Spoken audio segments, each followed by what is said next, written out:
Today is Tuesday, February 21st.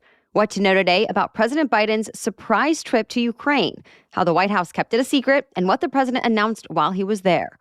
Also, two of the most consequential cases involving big tech. We'll explain exactly what the Supreme Court is considering this week. Plus, a new study comparing the immunity you build up from getting COVID-19 versus getting a vaccination.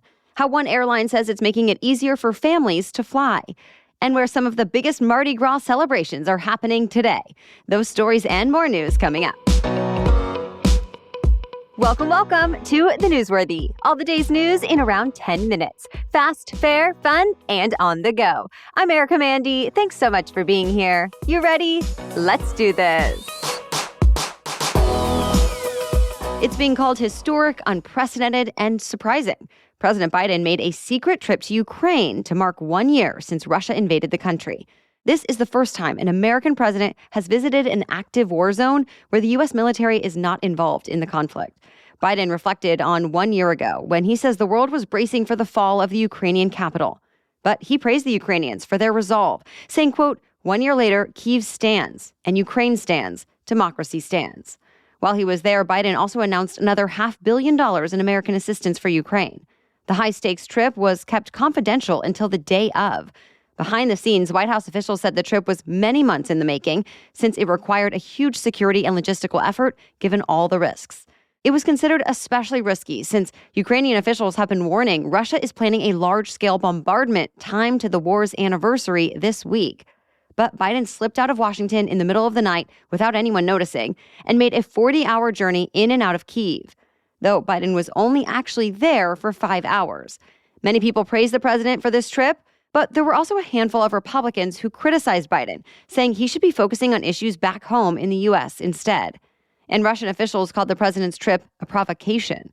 Today, Biden is meeting with Poland's president, then with leaders from other Eastern European countries tomorrow. It's only been 2 weeks since massive earthquakes devastated parts of Turkey and Syria. But yesterday, another powerful quake hit the same part of the world.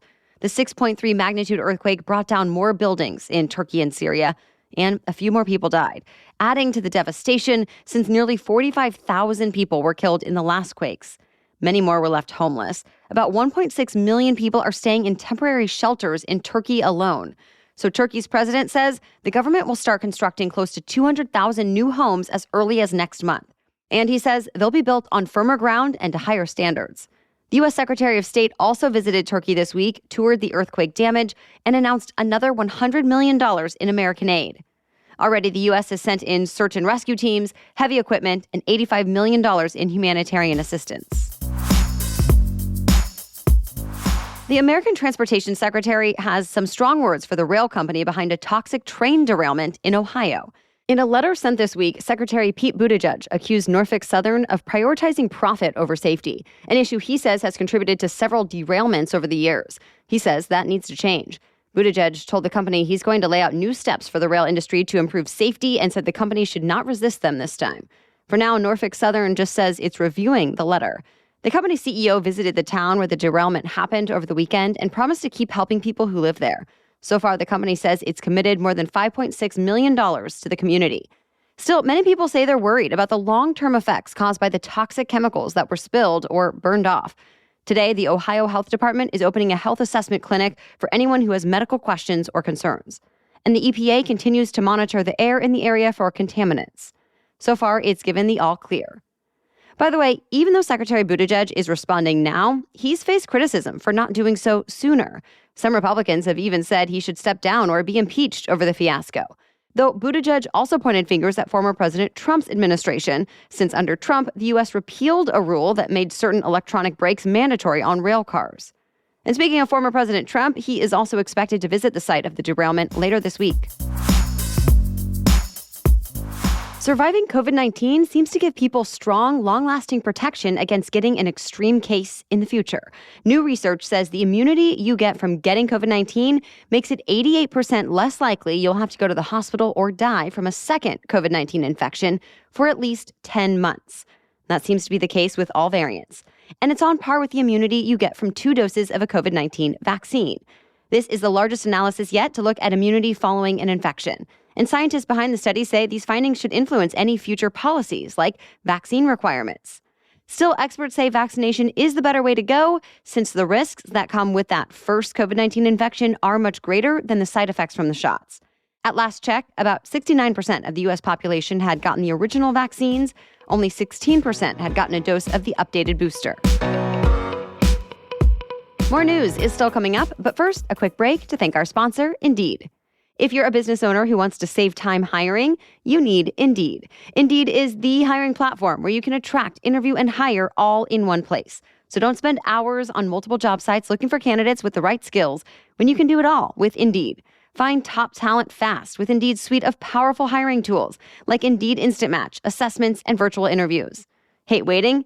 Indeed's U.S. data shows over 80% of Indeed employers find quality candidates whose resume on Indeed matches their job description the moment they sponsor a job. I appreciate a platform that does the hard work for me. And with Indeed, you sponsor a job and boom, Instant Match shows you candidates whose resumes on Indeed fit your job description immediately after you post. Indeed knows that finding people with the right skills makes all the difference when you're a hiring team of one. Visit Indeed.com/newsworthy to start hiring now. Just go to Indeed.com/newsworthy. Indeed.com/newsworthy. Terms and conditions apply. Cost per application pricing not available for everyone. Need to hire? You need Indeed. Two highly anticipated Supreme Court cases this week could lead to major changes across the internet. Justices will review the law known as Section 230. It gives internet platforms legal immunity for almost everything that can be found on their sites. In other words, they provide the platform and are not legally liable for what other people say on there, blocked or not. Lawmakers in both parties have said they worry the law has helped harmful information spread online. And several other groups say it has only given online platforms an unhealthy amount of power and influence. Two specific cases are being argued today and tomorrow, both brought by families of people killed in terrorist attacks. They say tech companies need to be held responsible for letting ISIS terrorist content spread online. One is against Google, the other against Twitter. Both companies have pointed to Section 230, saying they're protected. And they have support from other tech giants like Meta and Microsoft, who say if Section 230 goes away, they'll have to dramatically cut down the amount of content they allow on their services. And some say that would stifle creativity on the internet. The Supreme Court is expected to make decisions on both of these cases by this summer.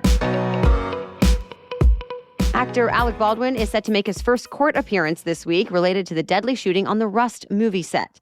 But since the last time we updated you about this case, the charges have been downgraded. Baldwin is still being charged with involuntary manslaughter, but prosecutors dropped a firearms enhancement, which would have significantly increased the amount of time Baldwin would have to spend in prison if he was found guilty. They say they did so just to avoid a fight with the actor's lawyers. Remember, Baldwin and the movie's armorer were charged for the death of cinematographer Helena Hutchins, who was shot and killed while she was setting up a scene. The armorer was responsible for doing safety checks on all the guns, and Baldwin was holding the gun when it went off. They both have said they'll fight the charges against them. Without the firearms enhancement charge, they could each face up to 18 months in prison if found guilty, instead of 5 years. They are set to enter their pleas on Friday. The movie will resume filming this spring. TSA is seeing a record number of guns at airport security checkpoints. The agency says it intercepted more than 6,500 guns last year, which is an average of about 18 per day, and that was an all-time high. But it doesn't necessarily mean all those passengers were intending on using their guns. Almost everyone who gets caught says they just forgot they had a gun with them. When staffers see a gun in an X-ray, they typically stop the machine and call local police. Repercussions vary depending on state laws. Sometimes the passenger just has to hand the gun off to someone else who isn't flying. In other places, flyers can be arrested. TSA's leader says it really just reflects more people carrying guns in general. United Airlines says it's making it easier for families with small children to sit together without having to pay more. The company says a new seat map feature will help travelers access more adjacent seat options for kids under 12. And when there are not any side-by-side seats available, families will be able to rebook their flights for free, even if they're just flying basic economy. Customers can expect to see these changes next month. Already, Delta says it works with families on a case-by-case basis to help them get seats together. Today, New Orleans is going all out for its most famous party. Today is Mardi Gras, aka Fat Tuesday. Like every year, people will use the occasion to indulge ahead of the 40-day fasting period known as Lent. In New Orleans, that means parades, balls, music, food, and lots of parties. But New Orleans definitely is not the only place where people are celebrating today. There are also big Mardi Gras events happening in Galveston, Texas, Mobile, Alabama, St. Louis, Missouri, and elsewhere. And they'll all include traditions that have dated back thousands of years. Well, that's it for the main news today. So now it's time for Trivia Tuesday, when we ask a different trivia question every week. But first, this podcast is sponsored by Stitch Fix. Is anyone else excited for warm weather again? As we begin to thaw out from the cold and look forward to spring, we can also get excited to embrace the fun new fashion looks that come with the new season. And don't let that stress you out. Stitch Fix can help you discover new styles and brands that you'll love. Think of Stitch Fix as your style partner. Your stylist will learn about your tastes and collaborate with you on looks you'll love. They've got you covered with over 1,000 brands and styles. One of my favorite sweaters is from Stitch Fix. And more recently, I've loved a cute tank, boots, and a purse I got from there that I can wear all together or mix and match with the clothes I already have in my closet. I'll definitely be looking to Stitch Fix again for spring, especially since there's no subscription required. Simply order a refresh as needed or set it and forget it with regular seasonal fixes. You are in control. Right now, Stitch Fix is offering my listeners $20 off their first fix at stitchfix.com/newsworthy. That's stitchfix.com/newsworthy for $20 off today. stitchfix.com/newsworthy. Now back to Trivia Tuesday. Today's trivia question is, what's the city with the most diversity in terms of language? You can play along with us this week in our email newsletter that comes out on Friday. Simply sign up to get it at thenewsworthy.com/email or find the link in today's episode notes. Then check your inbox on Friday for trivia, extra news stories, our team's random recommendations, listener features, and more. As for last week's trivia question, a group of ravens is known as what? The answer is unkindness. Yeah, there's actually a reason for it too. Back in the 19th century, many people thought ravens were not very caring when it came to their young. That's mostly because they would sometimes send their little ones into the world before they were ready to fend for themselves. Plus, ravens in mythology were often associated with bad luck or even death. But they're not the only kinds of birds who get a bad rap when they're in groups. A group of crows is called a murder. Other names aren't quite so dark, but they're still unique. Like together, owls are called a parliament, geese are called a gaggle, and vultures are called a venue. All right, thank you so much for joining us and listening today. We'll be back with another news roundup tomorrow. Until then, have a great day.